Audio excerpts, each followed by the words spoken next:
고난을 즐기는 사순절입니다. 세계적인 여류 탐험가인 오사 존슨 여사는 남편과 함께 여행을 떠났습니다. 이들 부부는 25년 동안이나 아시아와 아프리카의 그 사라져가는 야생 동물들을 촬영하면서 세계를 누비고 다녔습니다.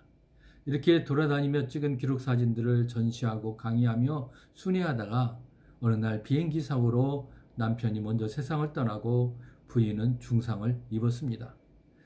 그러나 그녀는 3개월 후에도 휠체어에 앉아서 다시 청중에게 강의하면서 돌아다녔습니다.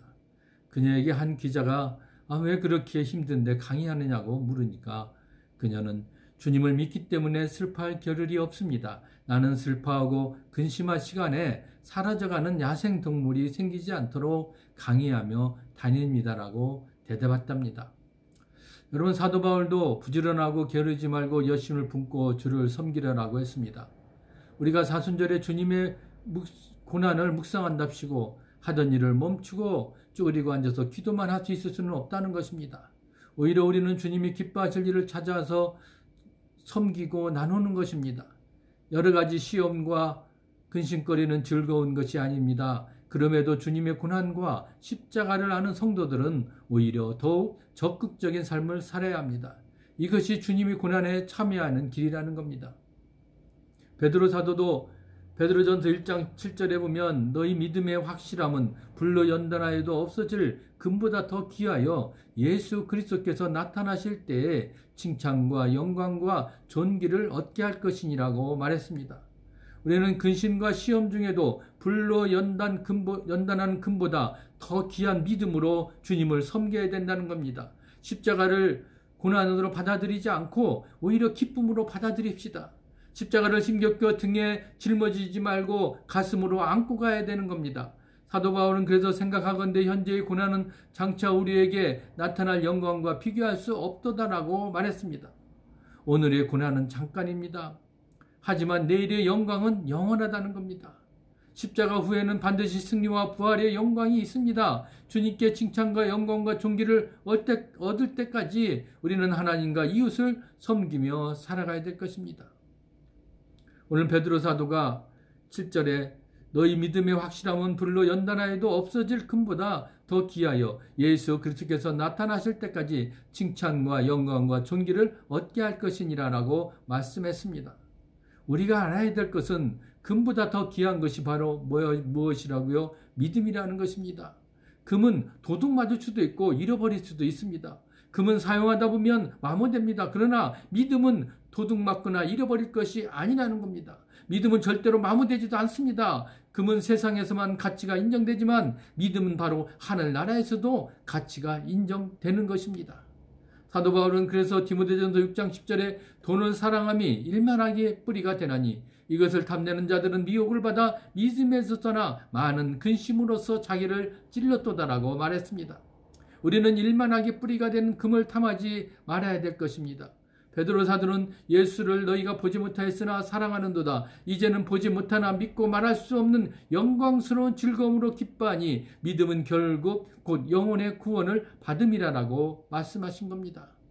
우리가 오늘 주님을 눈으로 보지 못하고 있지만 그래도 우리는 사랑하고 있습니다. 그 이유는 마음으로 내가 믿기 때문입니다. 이 믿음은 잠시 동안이 아닙니다. 우리가 하나님께 부르심을 받을 때까지 계속 유지해야 합니다. 잠시 힘들고 어렵다고 믿음을 내려놓으면 구원에 이르지 못한다는 겁니다. 우리가 세상에서 당하는 고난을 믿음으로 견뎌내려면 마지막 날에 영광스러운 영광에 참여하고 결국 믿음으로 인한 구원을 받을 것을 우리는 믿어야 될 것입니다. 사도 바울은 그래서 로마서 8장 31절에도 그런즉 이 일에 대하여 우리가 무슨 말하리요? 만일 하나님이 우리를 위하시면 누가 우리를 대적하리요? 라고 주장한 겁니다. 우리가 반드시 승리하는 이유는 바로 하나님이 주권에 대한 믿음을 가지고 있기 때문이라는 겁니다. 우리가 참된 거듭난 성도들이라면 우리의 삶에 하나님이 놀라운 승리의 계획을 준비하셨다는 사실을 믿어야 합니다. 이것이 금보다도 더 귀한 믿음이라는 겁니다. 사도 바울은 너희는 그 은혜에 믿음으로 말미암아 구원을 받았으니 이것은 너희에게서 난 것이 아니요 하나님의 선물이라고 말을 했습니다. 믿음을 지키는 방법 여러 가지 있습니다. 말씀을 보는 거요. 그래서 우리가 늘 묵상하고 실천하고 또 기도하고 섬기고 사랑하고 나누고 전도와 구제 등을 통해서 자신의 믿음을 지키고 성장시킬 수가 있습니다. 그리고 믿음을 지키고 성장시키면 주님께서 구원과 더불어 은혜와 축복도 주시는 겁니다. 그렇게 되기 위해서 우리는 먼저 확실한 믿음을 소유하시길 바랍니다. 믿음도 여러 가지가 있습니다. 구조물 같은 믿음, 죽 같은 믿음, 쓰레기 같은 믿음, 공작새 같은 믿음, 돼지 같은 믿음, 뱀 같은 믿음이 있습니다. 이런 믿음이 있거들랑 우리는 어떻게 해요? 과감하게 다 버려야 됩니다. 맑은 물 같은 믿음이 필요하고요. 바위 같은 믿음, 백합화 같은 순결한 믿음, 독수리 같은 믿음을 우리는 소유해야 합니다. 어떤 시련이나 핍박에도 흔들리지 않는, 발로 불로 연단해도 없어지지 않는 그런 확실한 믿음을 소유하시기를 바랍니다.